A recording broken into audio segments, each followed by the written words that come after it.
Najukusniji krompir iz rerne sastojci, 1,5 ke krompira, 2 kašike kukuruznog griza, palente 2 kašike kukuruznog brašna, 1 kašika crvene, mlevene paprike, 1 kašika suvog začina, 1 kašika sušenog peršunovog lista, 2 kašičice bibera, 2 kašičice kurkume, 2 kašičice soli, ulje za prelivanje. Priprema: krompir oprati i očistiti.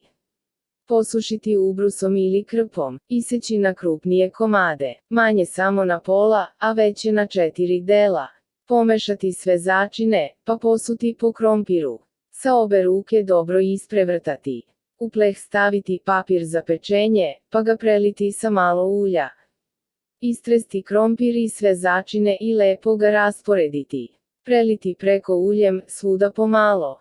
Staviti da se peče u prethodno zagrijanu rernu na 200 stepeni. Nakon 30-40 minuta izvaditi iz rerne, pa spatulom okrenuti krompir.